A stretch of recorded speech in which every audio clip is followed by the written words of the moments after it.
Okay guys, so to start off this day vlog, I'm going to do my movie reviews as promised. Last day vlog, which is of course Peter Rabbit and the Black Panther.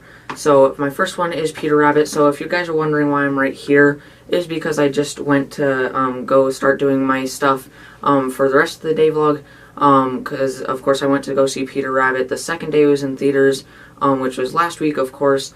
And I filmed my movie review like the day after, but then I just realized that at some point I must have accidentally deleted that clip, so now I have to refilm it, and I just got done packing up everything, so I really just don't want to pack up everything, so yeah, it really sucks, but I mean, at least I still have the review, so I'm just gonna get through it. So yeah, so I did go see this movie about a week ago now, and but now I have to read the review again, so here we go. So once again, Peter Rabbit is directed by Will Gluck and is the first live-action adaptation of the original storybooks created by Beatrix Potter. And as I stated the last day vlog, I was going to see this movie not because I thought it was going to be good, but because of the nostalgia for me, because Peter Rabbit was my most favorite book of all time during my childhood, and my dad read them to me all the time. Plus, I own tons of the books, which I could only find 2 of that we still own, which I will show in a second. And plus, back then, I absolutely loved bunnies, and especially ones with blue jackets, like Peter Rabbit, and the movie Hop with E.B. Anyway, it stars James Corden as Peter Rabbit, Domhnall Gleeson as Mr. Thomas McGregor, and Mr. Jeremy Fisher, Rose Byrne as Bee and Gemma Puddleduck, Colin Moody as Benjamin Bunny, Margot Robbie as Flopsy, and the narrator Elizabeth Debicki as Mopsy, and Daisy Ridler as Cottontail. It's definitely big star packed. So the plot is a family of rabbits are still trying to sneak into Old Man McGregor's, played by Sam Neill, garden after he smashed their parents with a hoe and then putting them in a pie. Anyway, Peter is pretty much the leader, and he wears his father's blue jacket, and his siblings and cousin climb up in trees and keep watch while he steals vegetables. But then after 2 encounters in this movie with Old Man McGregor, he catches Peter, but then collapses and later dying after being driven away by an ambulance, which all of the animals call an ice cream truck with lights. And ever since their parents died, a woman named Bee has been taking care of the rabbits and paints in her house as a neighbor to McGregor. But a man working at a toy shop in London, Mr. Thomas McGregor, gets a message that he now owns the house, and so he gets fired and moves in. And he has OCD, so he makes everything perfect and does not tend well with the animals either.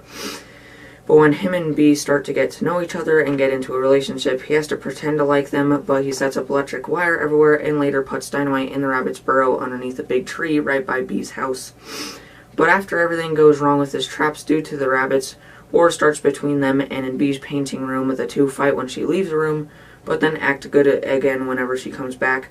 But then Thomas holds Peter to the wall with a paintbrush, accidentally painting on one of her paintings and making her kick out the rabbits.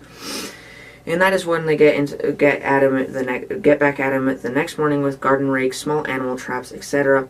And then after he has to talk to Bee while the rabbits launch food at him secretly, he has enough getting some of his dynamite to use, and then an epic final battle occurs, with the animals and Thomas running around the garden throwing dynamite and food like grenades and making a war film type scene. But then Bee figures out that he was using explosive on the animals, and then he blames it on Peter pushing the detonate button, but she doesn't believe him, taking the rabbits back in and ditching him, just when all the rest of the dynamite goes off in the burrow, blowing it up and then knocking the tree down onto Bee's painting room. So then Thomas gets back to work at the toy store, and Bee starts to move away, just when Peter does what's right, goes and gets Thomas back after coming to terms with him, and they all stop Bee, all becoming a happy family in the end, just after they work together to ward off the new owners of the house with their traps from earlier. So overall, was this movie good? Well, it was okay, but still not that great, but there was definitely good in it. First off, I really do appreciate how it honored the original books because of the accuracy with the animals and how Old Man McGregor looked, but mainly how a lot of Bee's paintings were actually iconic drawings from the actual books of the rabbits and the parents, and how the credits were actually drawings in that same style, but with the characters from the movie and showing what happened right after. I also loved at the beginning of the credits, it showed the little line drawing of Peter that was on the spine of a lot of the books. But I also liked how they actually did use Feel It Still by one of my favorite bands, Portugal the Man, in the movie like in the trailer, and the remix of Remember the Name by Fort Minor, and Rather Be by Clean Bandit featuring Jess Glynn. And I also really liked the Rooster character and how he woke up people, and later with his kids. He was definitely one of the most favorite. He was definitely one of my most favorite, or he was definitely one of the most funny characters. And also Mrs. Tiggy Winkle, played by Sia, with all of her hedgehog jokes, especially since we got her hedgehog Zelda a few weeks ago. And she had her own books, but was also frequently in Peter Rabbit's books. And I also liked the birds that sang throughout the movie, and most of their singing, but mainly when they rapped. And Mr. Jeremy Fisher was a cool character that was also in the books, but reminded me of another one of the books that I loved called Frog and Toad Are Friends. And all of the other animals were good too, like Felix Deer, Pigling Bland, Johnny Town Mouse, played by David Wenham, who gave them a little tour of London. But lastly, surprisingly, a lot of the humor actually worked, and only a few were repeated, so then they weren't funny, or still weren't funny. And how this is definitely the best movie from Sony Pictures Animation, in my opinion, because they also did all of the modern Smurf movies, all of the open season movies, Surf's Up, and the Hotel Transylvania movies, The Star, etc. But most recently, their worst one, of course, the Emoji Movie, which we rented when it came out. I gave my thoughts on it on a day vlog a little while ago, but we just rented to make fun of it. The Emoji Movie. So hopefully they can get better with Peter Rabbit and an upcoming film that looks decent, Spider-Man Enter the Spider-Verse, because that one looks good and I really like the animation style of that one. And the animation of the animals on Peter Rabbit was actually really good. But also the romance between Thomas and Bee actually really worked, and it was actually pretty enjoyable. But I also loved how the characters made fun of cliches and convoluted plot lines multiple times, and it just made this movie a lot more self-aware.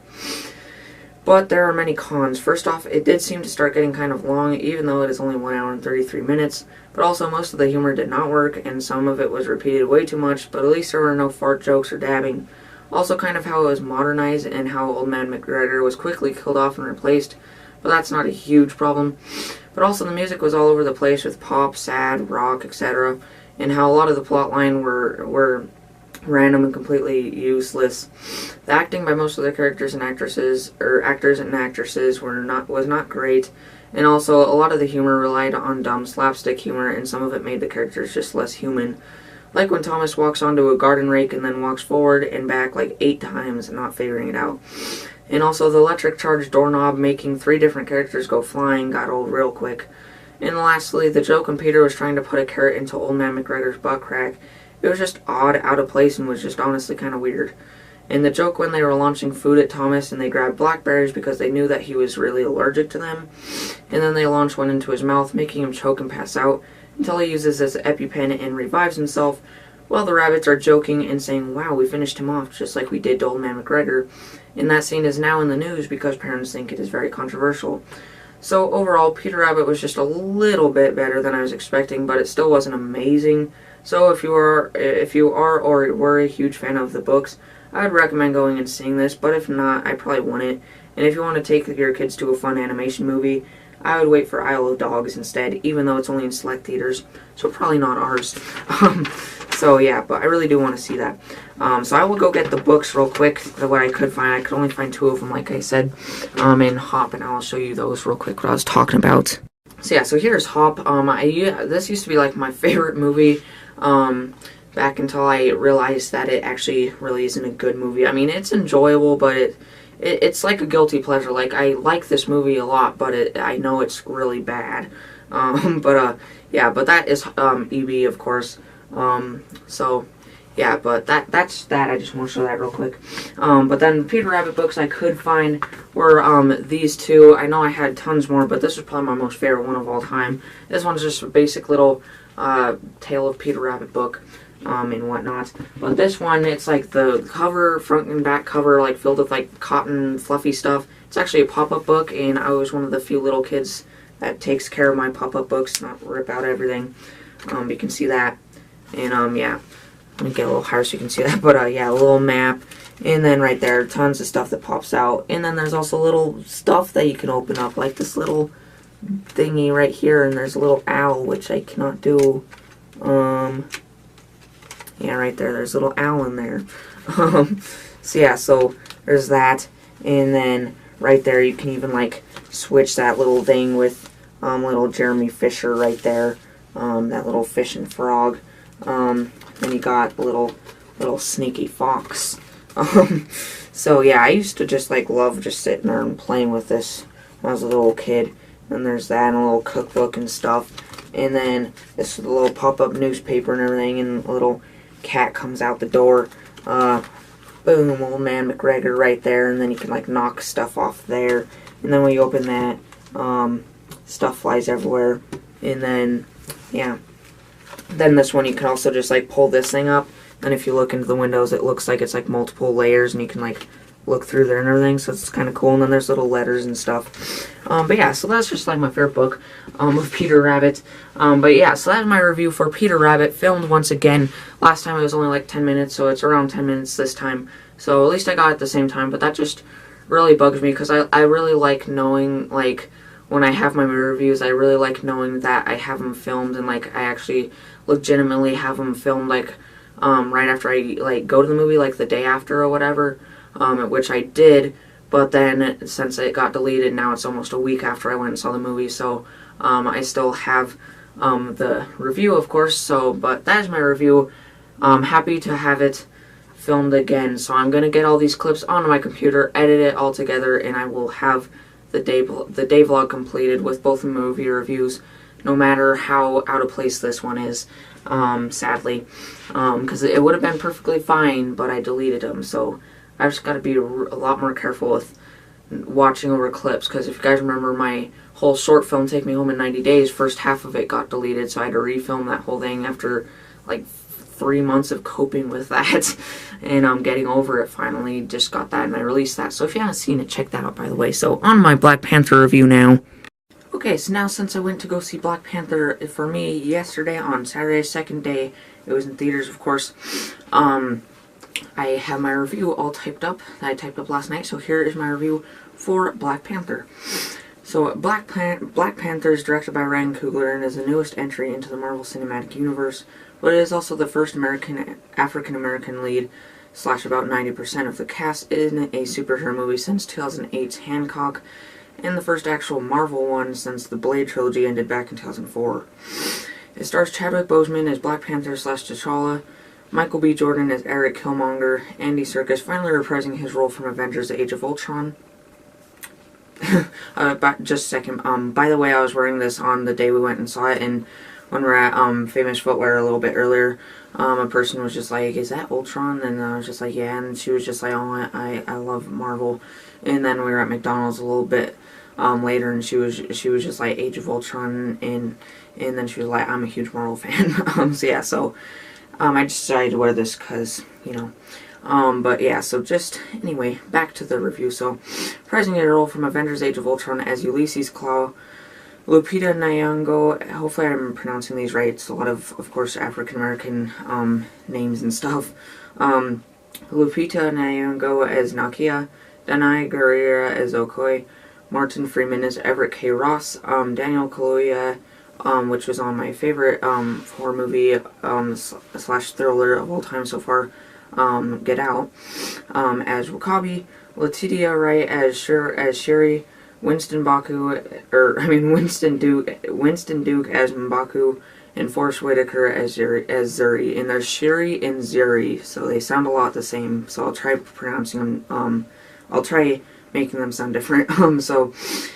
It takes place right after Captain America: Civil War, so probably about the same time as Spider-Man: Homecoming. But anyway, it is about Prince T'Challa taking the throne as King of Wakanda, a secret African country that is the most modern and advanced place in the world. It is because of the huge vibranium mine in Wakanda that is, of course, the strongest, most valuable metal in the world that makes up all of the technology in Wakanda, Captain America's shield, etc. But back in 1992, while a kid named Eric was outside playing basketball with his friends, his dad got killed after complications with Zuri, in a Black Panther suit that he used his claws to stab his stomach, in King T'Chaka, where it is later revealed that they helped Ulysses steal that vibranium that he had in Johannesburg, South Africa, in Avengers Age of Ultron. where he got his left arm whacked off by Ultron, and Eric Stevens, born Njadaka, got his name Eric Killmonger for all of his kills in the military, which all of his bump scars represent. So in this movie, he is more like he is in the comics, with a Wakandan-made prosthetic arm that can do tons of things when it splits in half and reveals things like a blaster, etc. And once him and Eric meet, they team up and have each other's backs for a little bit. They meet in an art museum with artifacts, and Eric talks to an employee and asks questions about where the artifacts came from, until he eventually goes off about how the weapon was actually stolen and that it is made of vibranium. She gets scared and calls security, but then he says, "Watch what's in your coffee," and she starts to choke. And then she passes out, making the security focus on her. And then the paramedics arrive, which is actually Ulysses and 2 of his men, which shoot the rest of the people. And then Ulysses and Eric break the glass boxes with Ulysses' hands laser cutter. Eric takes a mask, and Ulysses just snaps the handle of the weapon and takes it to melt it down. And that scene was definitely one of my most favorites in this movie. But Shuri makes the weapons and invents the technology, so she makes T'Challa a new suit right next to his suit from Civil War, and a gold claw necklace, unlike the silver one, which T'Challa chooses. And while I do like how his Civil War suit looks better, his new one doesn't look too much different, but it is also way more convenient and awesome. When he has the necklace on, he can think of the suit coming on, and it appears around him, and he can course his power through it, making it purple in some areas. But the most awesome part is that he can get hit by very powerful things, and the suit reveals his body, but then reforms, and then the absorbed power can be reused by T'Challa, making him now able to do awesome power blasts and tons of other things. So anyway, at the crowning ceremony, they have an option to challenge for the throne, which no one does until the leader of the White Gorilla cult arrives, named M'Baku, known in the comics as Manape. Which he never gets called that in the movie, but he does wear an ape mask during the duel. So the two battle, and they both get the upper hand, until M'Baku finally taps out, and then Zuri puts the claw necklace over T'Challa's head. And then they go to the place where the magic herbs grow, and T'Challa has one, and then lays down in the red sand, where he then goes to the mystical Black Panther's spirit place and speaks with his father, who of course got killed in Civil War. And before that, he got flown in one of the cool Wakandan ships over a forest where trucks with kidnapped Wakandans. And the film starts out with the story being told about how Wakanda came to be, and everything was made out of this moving sand stuff. And in the ship, T'Challa was planning out his attack with a machine that had moving sand that you could touch and everything.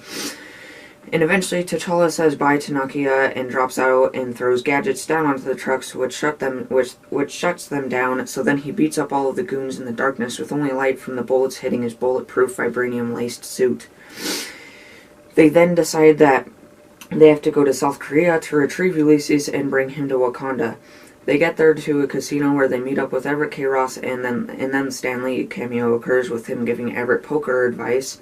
But then Ulysses arrives with his men, and they somehow got in with weapons, and eventually Nakia takes off her wig and whips out her retractable spear, and it all goes south from there. Everett blocks bullets with his briefcase, and then they all fight, but Ulysses escapes into the trucks outside. And then an awesome chase scene happens. Shuri, back in Wakanda, gets into a 3D hologram 2018 Lexus 500LC hybrid, and Nakia rides on top with her magnetized shoe things, and throws her spear through one of the trucks, which stabs the girl and stops it. Ulysses tells his men to stop shooting the car because it is made out of vibranium, and then he hangs out of the side of the truck and opens his arm, and then Shuri says, "Oh no," and he blasts the car, making Nakia ride the hood, and then Okoye arrives still sitting in the seat of the car and holding the steering wheel. And Black Panther went flying off the top of the car onto the side of a building, where he runs and jumps onto one of the trucks, pushes down, making it crush, and he flips onto the next truck as seen on the trailers. And he then makes Ulysses' truck crash, and he comes out, tries to blast T'Challa, but he takes off his arm before he could, and then Everett takes him into the interrogation place. This is, of course, where that scene from the takes place from the trailers. And Ulysses is a lot like the Joker because he is a terrorist, but he is also always laughing, making jokes. And he sings "What Is Love" while Everett walks in, while everyone else watches outside through the one-way window. Ulysses tells him that what he knows about Wakanda, but then they see something going on out back just as the wall blows open because Killmonger has arrived in his cool suit and his mask that he stole, and they take Ulysses and shoot Everett. They return to Wakanda after putting a ball thing in the wound that heals it after a while back in Wakanda, but then T'Challa's best friend W'Kabi talks to him about being a bad king and not getting anything accomplished like his father before him. Shuri talks to Everett and teaches him things about Wakanda because in this movie he is just like Bruce Banner was on Thor Ragnarok, and T'Challa learns everything that happened back in 1992. And back in the regular world, the villains arrive at a plane junkyard and start getting Ulysses on a plane to go back to Johannesburg just as they get into some complications, making a shootout occur. Ulysses gets shot twice but flees behind a plane, and Eric eventually finds him and tells him that he's returning to Wakanda without him. Ulysses asks how he thinks he's going to just walk right in, and he shows him his inner lip with the purple glowing marking that all the Wakandans have. And then he shoots him one last time, finishing him off. After taking care of the rhinos, W'Kabi talks to Eric, who has just arrived, and everyone goes to T'Challa, warning him and Everett.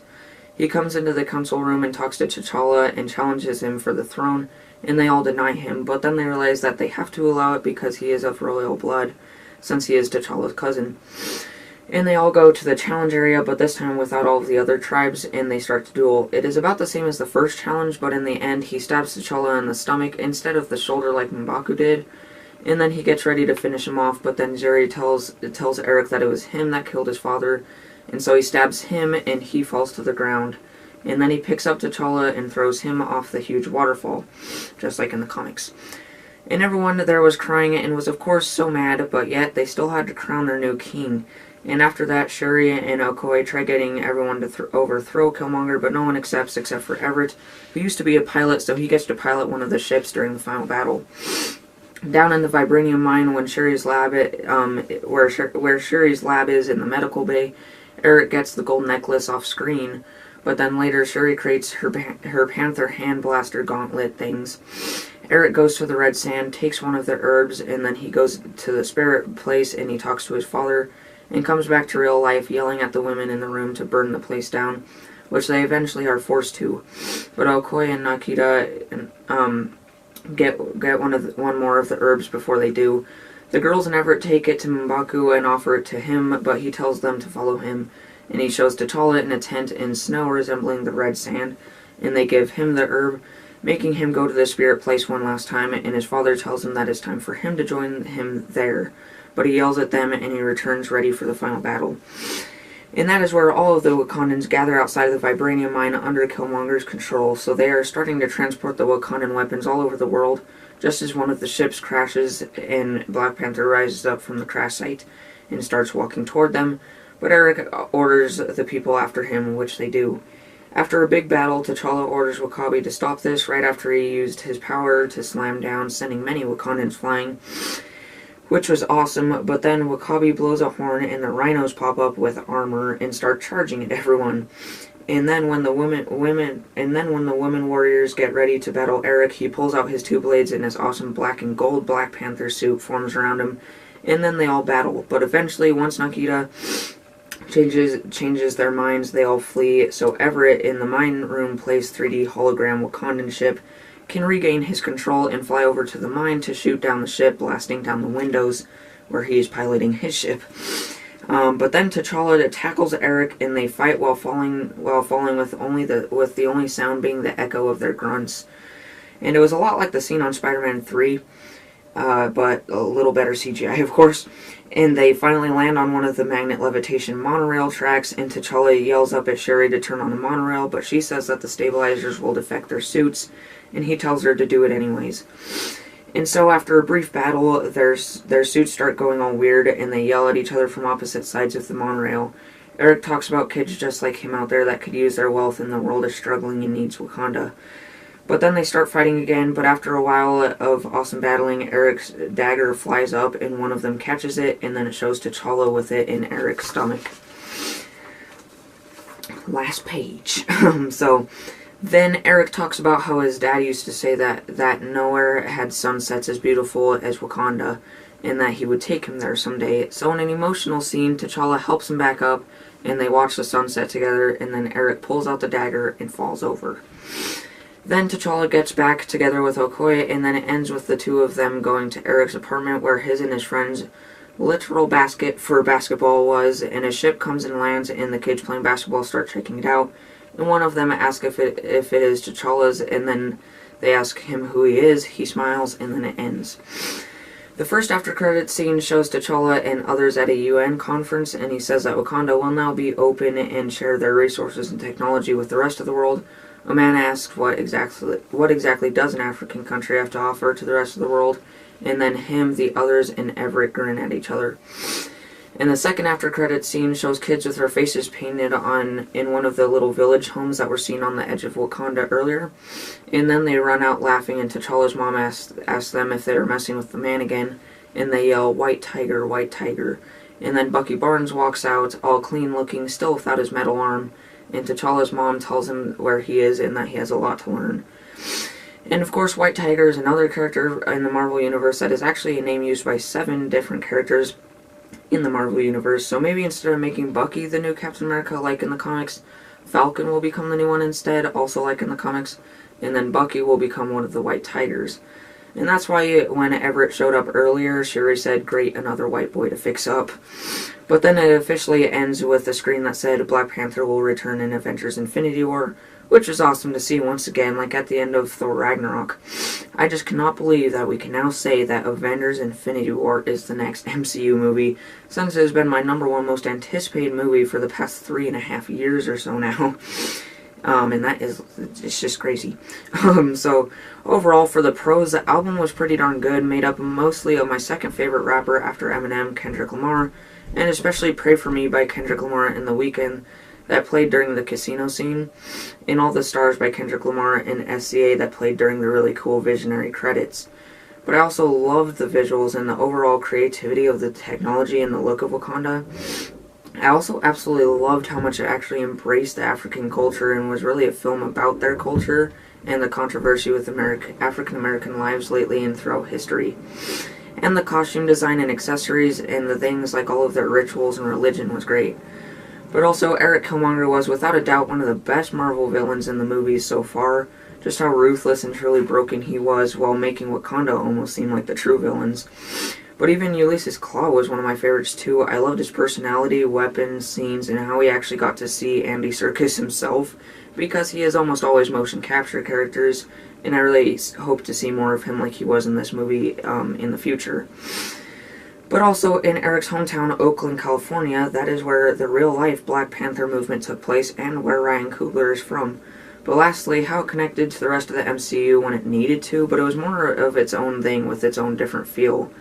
And I also loved the African percussion music throughout a lot of it, and one of the jokes where Shuri was showing the new suit and called his paws, or boots for the suit, sneakers, because paws are sneaky, at least when the claws are cut.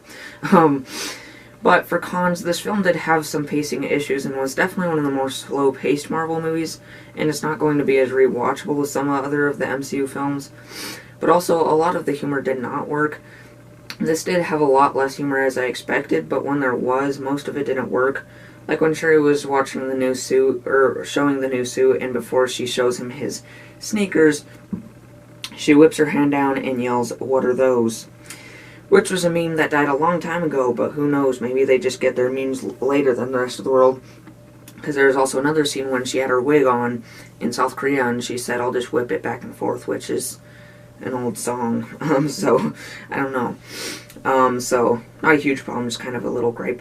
But anyway, and the rest of the visual effects were spectacular, but one scene where T'Challa goes back to the spirit place for the second time, right before he yells at the people, the background looks really bad, and it is obvious that it's a green screen.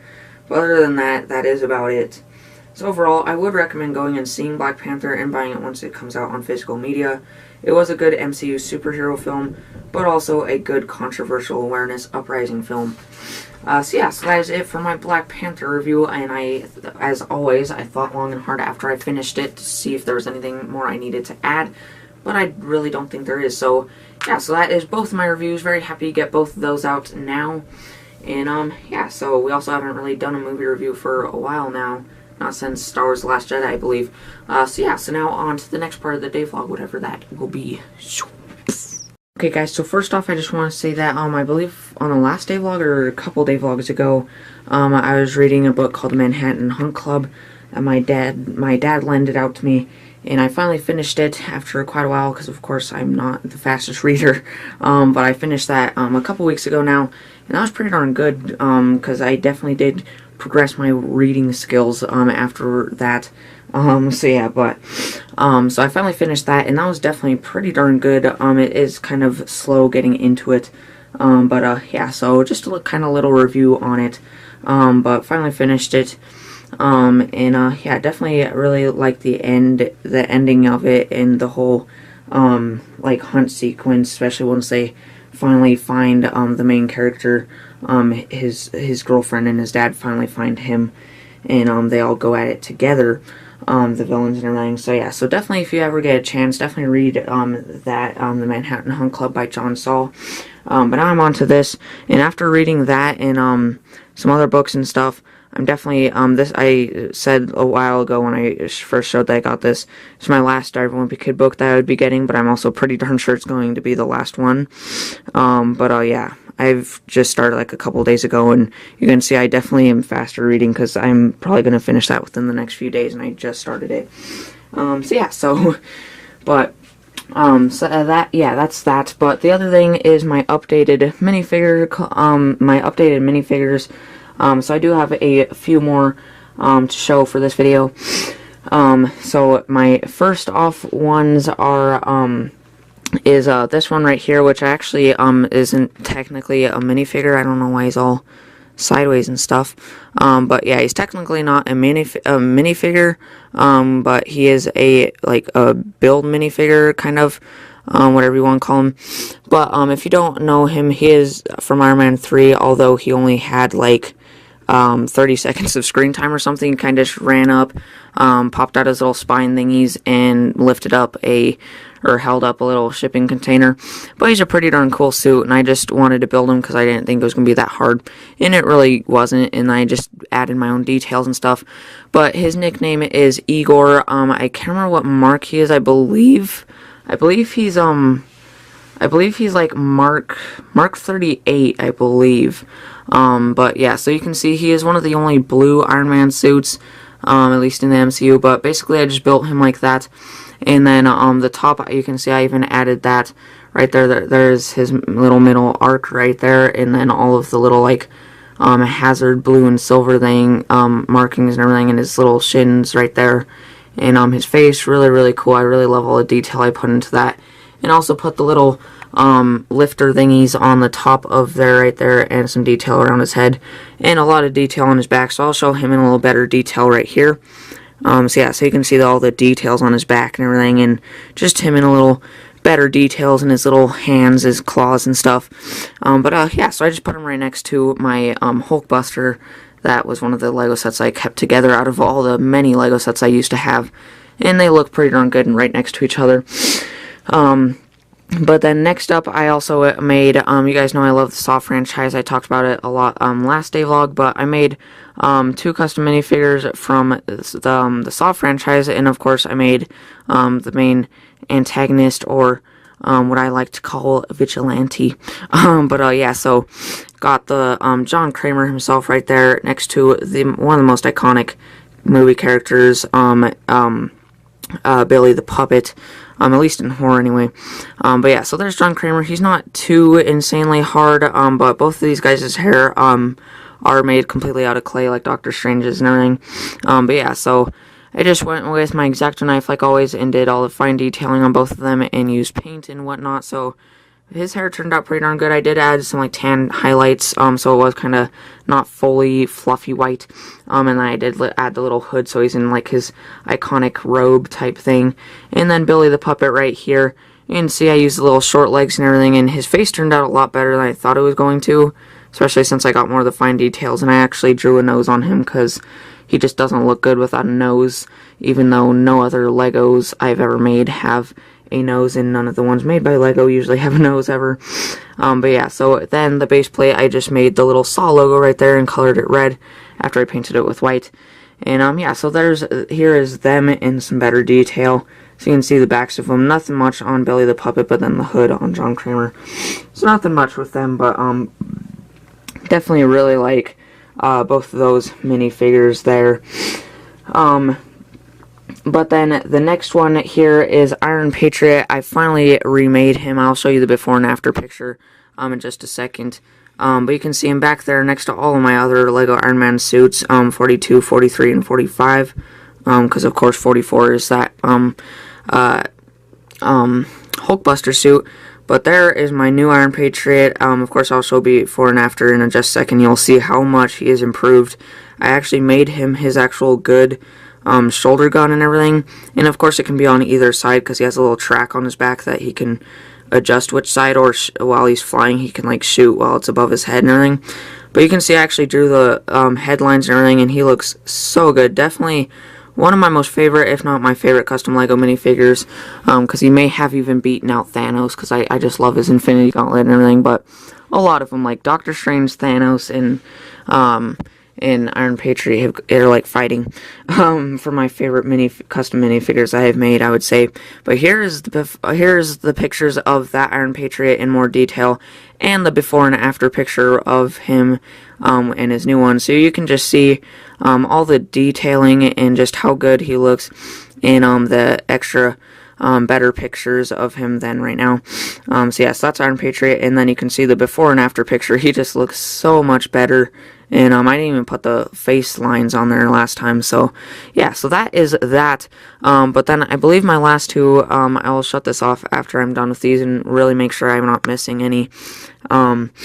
But anyway, I'll pretty much just show these in pictures, but I actually just made these guys today, and they're both technically remakes of guys that I had, because I have had Bucky Barnes back there, the Winter Soldier, but I remade him. And then if you guys remember from a while ago, I used to have a Falcon, but all I can tell you is he was pretty bad, but I don't even have a picture of him because I took him apart for extra minifigure parts quite a while ago. But I did remake him, so technically it's a remake. I just don't have before and after pictures. But Bucky I do, so you can see him back there. And I'm just going to briefly show him so you guys can see him in the pictures, because where they are, it's not too good where I can show him. And then Falcon back there, which for the African American heads, I have done one custom by myself for Luke Cage, of course, right there, which you can see turned out pretty good. It's just kind of hard to make it so you're able to see the beard and everything. So this one, I basically took this little Creo firefighter head that I had extra of. So it is Creo, but definitely a better jawline, because Anthony Mackie does kind of have a deeper jawline than a lot of people. Yeah, so you can just see him. So I will include the pictures right now. And yeah, I scraped off the face of the Creo guy and painted eyes, and then just basically drew the Anthony Mackie face and shaved off the stud on the top so I could just draw his little hair that he has. So yeah, so in the pictures you can see that my old one, the Bucky Barnes one, you can see the before and after, so he definitely improved a ton also. But you can also see that he does not have the red star anymore, but that's because I figured I just might as well make the one with his new arm whenever he gets that, probably at the very beginning of Infinity War, which from the concept art you can see that he does not have his star anymore, which I wasn't thinking he was going to, because that is kind of the logo of the people who kept on brainwashing him, and I don't know why he would want to put that on his new arm as well, because that would kind of just be reminding him of it. So yeah, so that's my before and after, and him in better detailing, and actually painted his arm with my new silver paint, and yeah, so and he just looks a lot better though. Still not a huge fan of his hair, but he's good enough. And then Falcon, you can see, is really, really good. Absolutely love him. I used the same wings I did last time, but this time I actually didn't just color them. I actually painted them and glued a couple pieces on the back so I could make it have more depth and everything. And you can see on the back there, I actually did color on Red Wing. He's, of course, folded up before he's, like, can pop off and deploy and everything. But I do have him on the back there. And then just all the details on his wings, and I actually used a Life Vest piece for his kind of jacket thing, and then his knee pads and everything.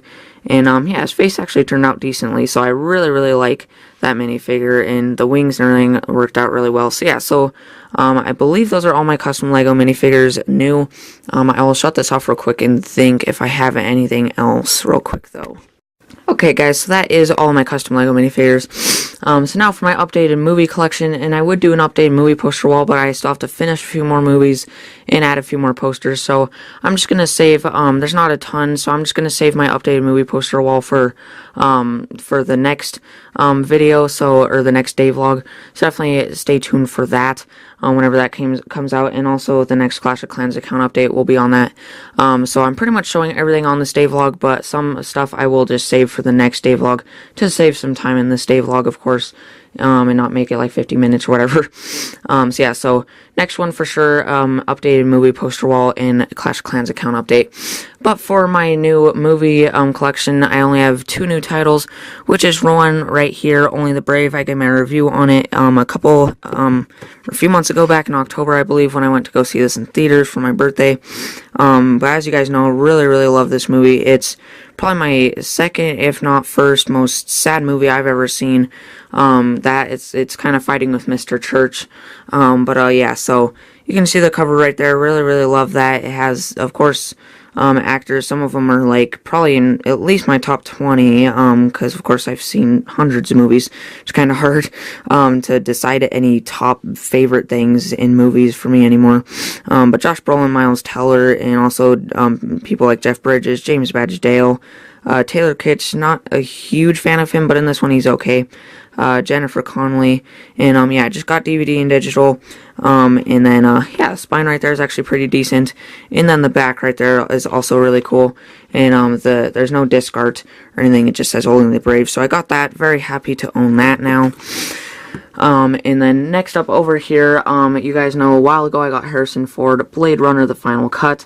But yes, finally I got Blade Runner 2049 on DVD, so I now have both of the Blade Runner movies on DVD, of course, now. So yeah, so if you haven't seen it, this is that one. Very good movie. Probably I believe it came out, I can't remember, I believe it was mid-80s. Probably says on the back here somewhere. But yeah, I'll just kind of keep on looking while I'm talking. But yeah, so this is definitely for whenever it came out, which I cannot find. But it was like the best special effects for when it came out. Like I cannot find it, but I believe it was mid-80s or so. Can't really remember right now. But the special effects for this, it's like, while they aren't like amazing, you gotta think, like, this came out in the mid-80s, and that was just great. So that's definitely pretty much a masterpiece. But this one, a lot of people have been saying that it's great, if not even better than the original. And I would say that I definitely like this better than the original. This is quite a long one. It's like 2 hours and 46 minutes. Well, this one's like an hour and 50 something minutes, I believe. So this is a pretty long one, but I can tell you it didn't seem that long. It seemed shorter than a lot of other movies that long. But, of course, it has one of my most favorite actors, Ryan Gosling, and Harrison Ford returning. Blade Runner 2049 got Jared Leto also, which I thought he was going to be the main villain, but it was actually, it doesn't really show her on here, but it was actually a woman, which was pretty much the main villain. Yeah, so I don't know if they're going to make another one. He's going to be the main villain. But yeah, absolutely love the front cover right there, and then the spine right there, and then that. And this is nominated for it's nominated for sound mixing and sound editing or something like that for the Oscars, which are coming up in just a couple weeks, which I'm very excited about. My favorite award show, of course. But yeah, so and it's nominated for, of course, both of those, sound things, which I hope it wins at least one of, because it definitely had probably the best sound mixing. Of course, last year was probably a rival, but this one for this year, probably this one. And then it's also nominated for like the best visionary and stuff, best like visual effects and all that. Definitely hope this one wins, because that was probably my main favorite thing about this movie. It was so beautiful, and I can't even explain. Like, I was like, it was like a rival. Like, it just pulls you in, and you're just like so into it. And definitely, if you have not checked out this movie, probably everyone is saying this, of course. But this one is very, very good. Check out both these movies, but this one is just so good. I absolutely love how the car looks in this one, Ryan Gosling's cop car and everything. And, yeah, and just all the different, like, settings and stuff on Earth, and, like, just Joy, she was a pretty darn cool character, and, yeah, definitely also a very good sci-fi movie. But yeah, so definitely check out both those movies. Absolutely loved Blade Runner 2049. Happy that I just bought it instead of renting it right off the bat, because of course now I own it, and it was amazing. So yeah, so that is pretty much it for now, but the other things is I hung up these posters right here. So this, as you guys know, my Photoshop type wall, and I hung up a little poster right there. You guys have seen this one before, Zelda the Hedgie, right there. And then I hung up also right here another Zelda one. You guys have seen this one too, of her in Pokemon, Zelda and Sonic. But now these two ones that I have never showed before on YouTube, but here they are, two little memes featuring Taco and Zelda, and technically Gracie and Zenith, although they are not on here. So if you guys don't know, Gracie Gecko and Zenith are my leopard geckos. But yeah, so first one right here is kind of, I know she's in her The Force Awakens suit, not The Last Jedi, but I didn't really mind for this. But they are in Snoke's temple place from The Last Jedi with the Praetorian Guards, which aren't on The Force Awakens, but it's kind of like that battle scene from the movie, like my most favorite lightsaber duel from all of Star Wars, honestly. Of course, my favorite movie still. This probably, of course, the whole original trilogy is still better than The Last Jedi, in my opinion. Yeah, so, but right there I have, it just is Taco as Kylo Ren and Zelda as Rey, and just says, together we shall destroy Gracie Gecko and Zenith behind us. So I just say that, like, Gracie Gecko and Zenith are those two Praetorian Guards. And then this next one I really, really love.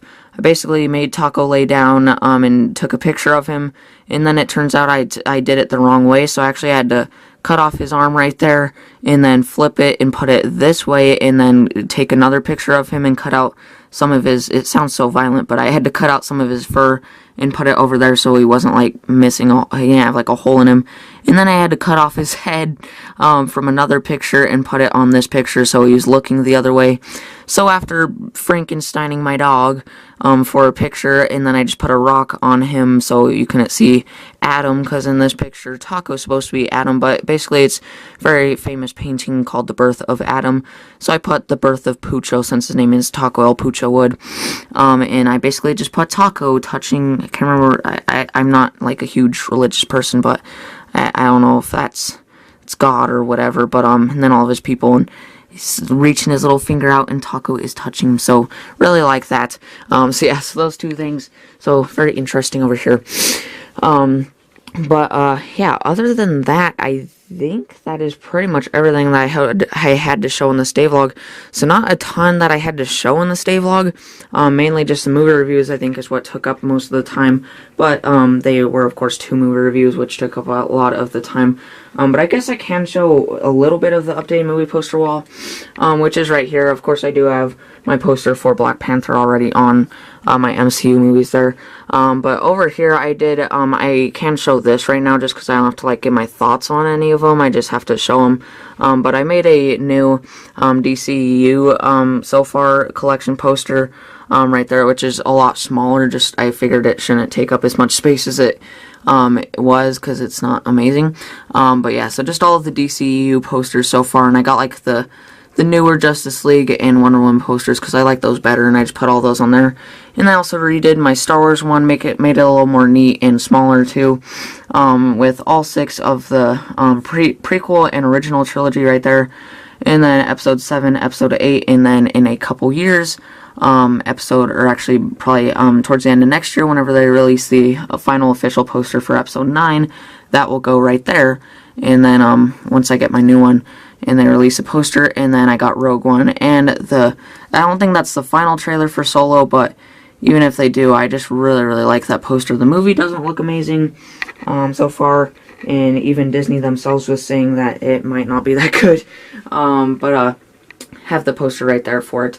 So yeah, so for now, that's all I can show for my updated movie poster wall, because the rest of them I would have to give my thoughts on them and everything, and it would take up a lot more time than those ones did. So another thing right here is a drawing that I did, pretty darn simple. I don't think I'm going to laminate this one or hang it up. I'll probably just put it in my memory box. Yeah, so this one, it's a pretty dark one. A lot of people call it kind of depressing, which it kind of is. But basically I just wanted to draw like a little, like kind of human face with like a little new technique I was trying to use. And let me get in better lighting so you can see a little better. Yeah, so you can just see that I use a new technique for the eyes and stuff and use shading, so he definitely does look pretty good, I would say. Yeah, so definitely, I could still work on it a little bit more, but really do like his shirt and his collar and everything, and his eyes look really awesome. So I basically just have a face right there, and then I call this drawing the meaning of life. And why, you may be asking? Well, basically, if you can see all of these little dots all over it, those are basically like raindrops, and now you can see actually like flip the corner right there, since it's kind of, when there's water droplets on top of lines, it can flip them and stuff. But yeah, you can just see all the little water droplets, and that's basically because this guy is actually technically trapped in like a glass box type thing, so there's like raindrops all over the top of it. And then this track going along the outside, I call the track of life. And basically right there is just the babies like getting born and everything, starting of life. And then the track goes on to the next part, which is the students' unshaped creative minds, and then the teacher cutting it into her perfect oval shaped mind, which is basically the teacher's cutting the teachers cutting the children's unshaped creative minds into the minds that society needs them to be. And then after they do that, they move on to the next part of life, where they do hard work and labor to donate, where they have to donate some of their earnings to the government to pay for people in jail and just stuff that I honestly think is just really dumb, like with taxes and stuff, and you have to pay for people and like criminals and stuff for them to eat and everything, and like just people that get paid tons, like way more than they should. Like people in the NFL, I don't think should be one of the highest paying jobs that there is. And then military, it's like it's not even like that high of pay. And then moves on to the next part, just has a sign that says stay on the track, and then there's a guy trying to escape from the track of life with a guy coming to chase him down. But then if you make it onto the next part, then it has this elderly couple with the brief pure happiness and free point in life right before you move on to the final part of life, which is death, which is that. So yeah, so a pretty depressing picture. And then instead of doing my usual Brennan Wood, and then the day I just did my little BW2 signature thing there with 21518. So yeah, so I just decided I would show that real quick. So a little drawing there, and I'm not going to color it. I wanted to keep this one kind of noir. So yeah, so yeah, so I don't fully look on life like that, but if you think about it, it's kind of true. So yeah, so that is my drawing. So now on to the next part. That's pretty much it for this day vlog. So make sure to like and subscribe, and I'll see y'all later. Bye.